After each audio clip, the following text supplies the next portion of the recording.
Hi, welcome to my channel SatyamShakti Astro and More, and today we're going to speak about Mahakali, and the planet associated with her is Saturn in astrology. So we're going to speak a little bit about Saturn just to understand what the nature of this particular planet, and also at the same time we're going to speak a lot about Mahakali and Maya. Okay, so the story which I'm going to share with you today revolves around Ramakrishna Paramhansa. And before I go ahead, just to give you a little idea about what Saturn does, and like most of the people, they have this misconception about Saturn being a very stern planet, and it's a karmic planet, and it kind of makes life really miserable or makes you really humble, and it tries to put you through tough phases in life, and it kind of create a delay in your life. That's what a layman would understand about Saturn. But then Saturn is way too deep, and I'm going to explain this concept about Saturn as a planet, which plays a very important role in Tantra. Okay, because Saturn is considered to be a Tantric planet, and Saturn is also associated with Mahakali. Saturn is also associated with, of course, your karmic cycle, your karmic depth. Okay, so, and Saturn also is associated with how much hard work you're going to put into this particular birth to attain certain goals in your life. Okay, so I'm going to share a story with you on Ramakrishna Paramhansa and his belief in Mahakali, and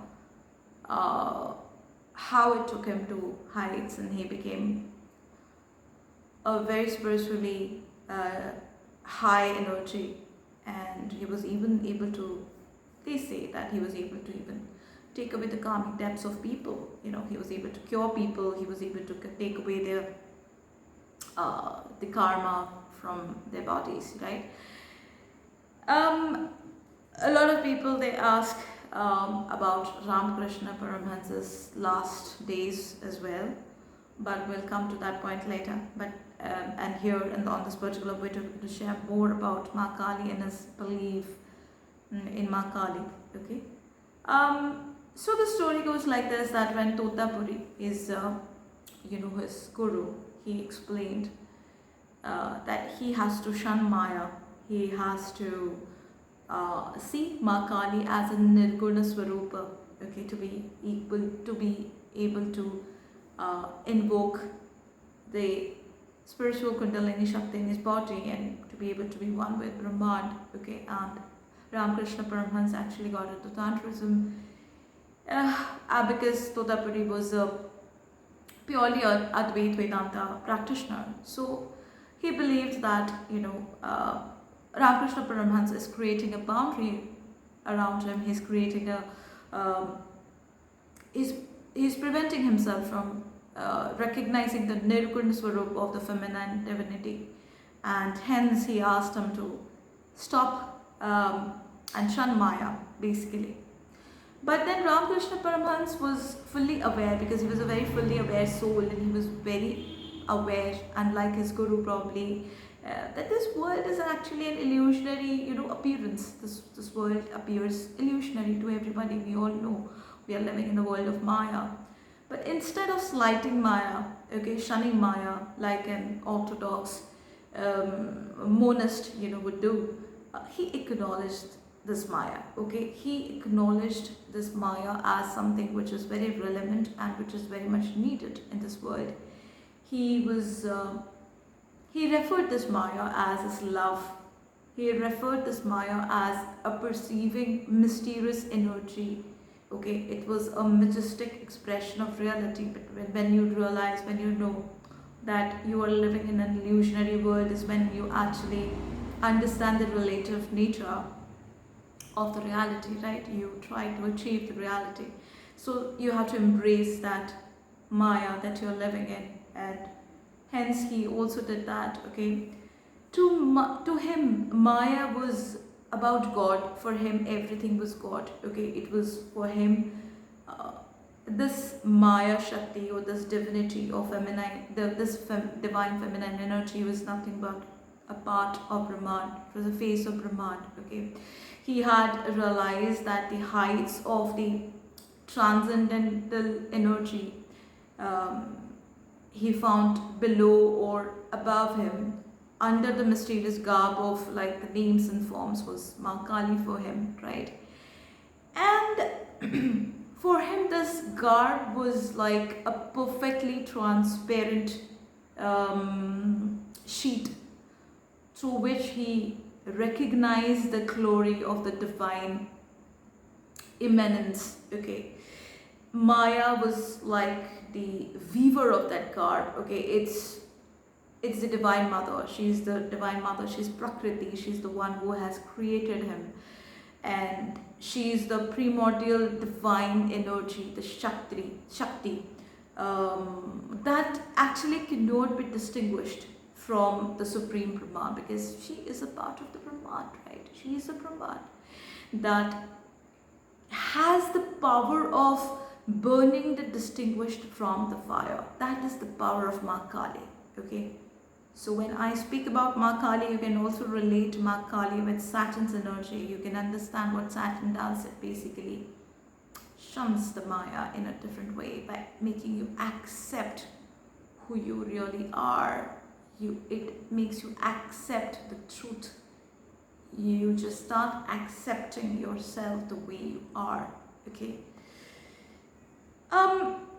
Again, Mahakali. Again, talking about Tantrism. So what does she do? She is like projecting this world again, and she's withdrawing from it. Like there is this one whole time cycle which is going round, around Mahakali, and she's spinning this world like a spin's web, and she's just weaving that particular web, right? She's just like creating a web around you, around your eyes, so that you're not able to see the reality. And the moment you recognize Mahakali as none other than Brahman herself, you are removing that web from your eyes, right? So what does Saturn do? Basically, Saturn is helping you to see the reality.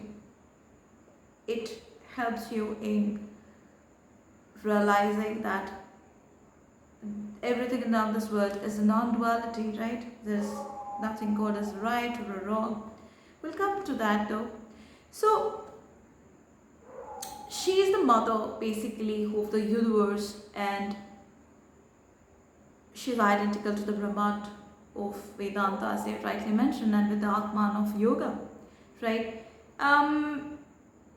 As eternal, lawgiver, she makes and unmakes laws. Saturn does the same thing. Saturn makes laws, it breaks laws, because these laws are created by him, right? So he makes laws and he breaks laws as well. It is by her own imperious will that karma yields its fruit. It is because Saturn wants to give you something. Would you be able to get your prarabdha, your karma? Okay, so she kind of ensnares men with illusion and again releases them from the bondage. Okay, with the power of her eyes. Okay, she is the supreme mistress of the cosmic play and the objects, and like she animates and inanimates the dance by her own will. She is the Devi of her own will. She decides your karma. She is the one who is balancing your karma. She's the one who is putting you through that cycle of karma. Okay. Even those who believe that the absolute nirvikalpa samadhi was under her jurisdiction, I'm talking about Ramakrishna Paramhansa here, as long as we realize that was purely for him on a relative plane. Okay, so this after a nirvikalpa samadhi, Sri Ramakrishna realized that Maya is a different role altogether. Okay, the binding aspect of Kali that vanished from before his vision. Okay, she no longer obscured his understanding of the Brahman. Okay, the world became a glorious manifestation of the Divine Mother, and Maya became the Brahman for him. So what is Saturn doing here? Saturn is taking you from a Saguna Swarup to a Nirguna Swarup. Okay, this is the journey that Mahakali decides for you, and your mission, your soul mission, is basically decided by Mahakali. So the transcendental itself broke through the immanent.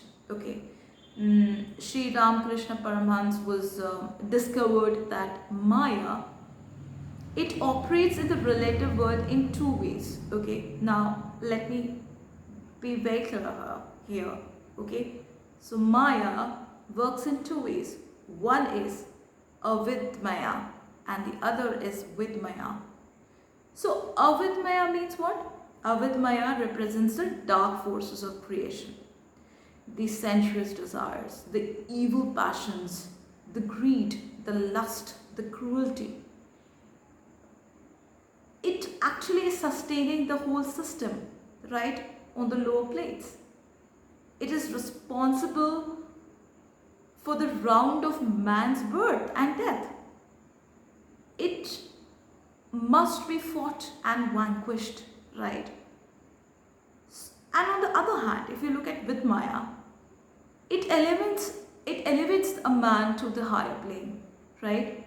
And the higher plane is of like a high consciousness that I'm talking about. So with the help of Vidmaya, the devotee gets rid of the Avidmaya. So he becomes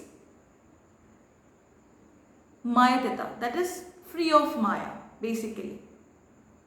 So the two aspects of Maya are the two forms of creation. Again, they are actually two forms of creation and the two powers of Kali. And she stands beyond them both. Okay? She's like that effulgent sun bringing into existence and shining through and standing behind the clouds of different colors and shapes, conjuring up wonderful forms in the blue autumn heaven. So let's understand this one thing very clearly. When you're on the path of spirituality, a lot of people I have observed, they get very dependent, and spirituality is all about independence. When I say dependent on a particular form, dependent on a particular tool, dependent on a particular object, dependent on an icon, but you have to look at this entire world as Brahman and not differentiate. When you stop differentiating is when you will be able to connect with the universe. Saturn helps you with that. Saturn helps you in recognizing. Look at it, because if you're not going through sufferings and if you're not meeting your karmic goals, if you do not keep an account of your karma, how will you be able to do it? Interesting. Anyways, now the Divine Mother, she asked Sri Ramakrishna not to get lost in the featurelessness, okay? Absolute had to remain. The Bhavamukha had to remain on the threshold of the relative consciousness. Okay, the Bhava is very important. No matter how much powerful you become in Tantrism, but the Bhava has to come, because ultimately the manifestation takes place from the heart chakra. That Bhava has to be there, that intention has to be there on the relative consciousness, right? Because from there emerges the main you can say the power for you to be able to manifest anything and everything, right?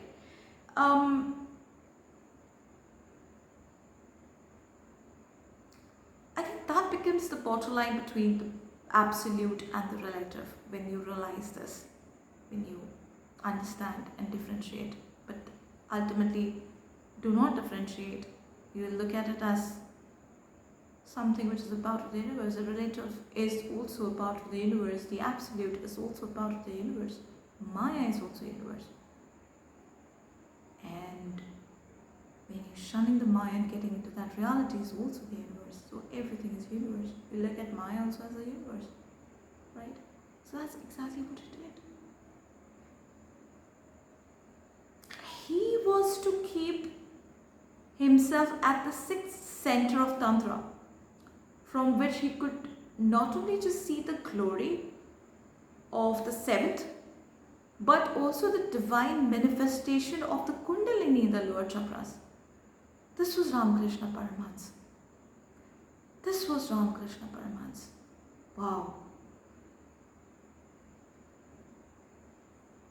He gently oscillated, back and forth across the dividing line. Relative, absolute, relative, absolute. But he kept his focus in the center, indifferent to neither the absolute nor to the relative. He just kept his focus in the center.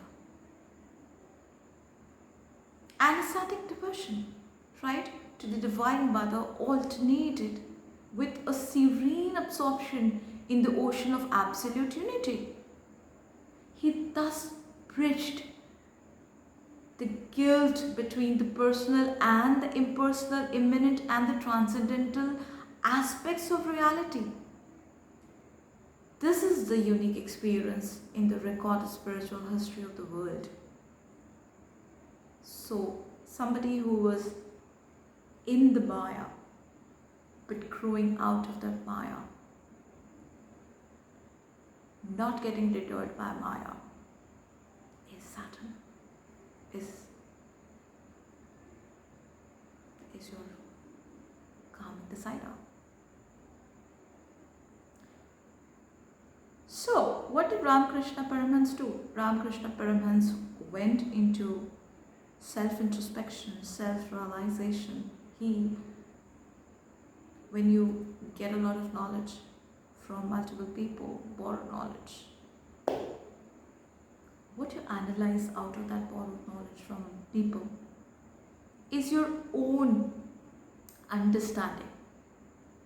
Until unless you do not self-introspect that particular situation, that particular jnana, or that particular knowledge that you're getting out of your life, may that be life, may that be from books, may that be any form, you have to self-introspect. You need to understand your flaws, you need to understand your goodness, and you have to realize that this is you. You just have to accept yourself as the way you are.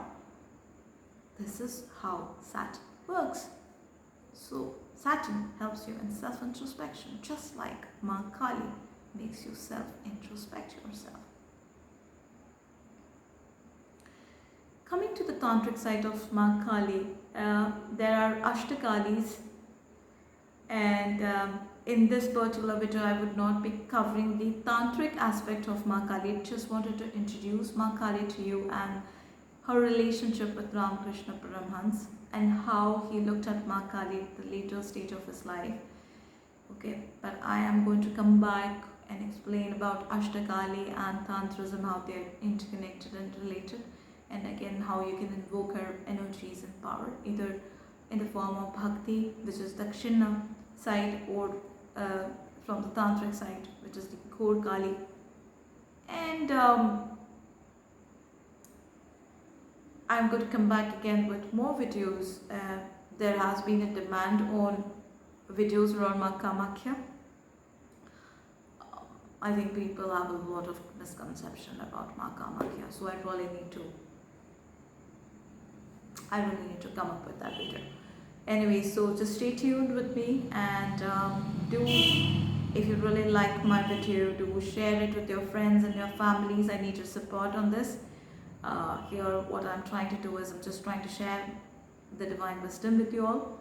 So let's work on this together. Yeah, you can leave your feedback, your comments, and I will definitely try to answer back or reply back to your comments. And you can also follow me on Twitter and Facebook. Some of you are already following me on Twitter, so yeah, so you can continue to do that, and you can share these videos with your friends. All right, that's very much about this video. I'll see you again soon later. Take care. Bye.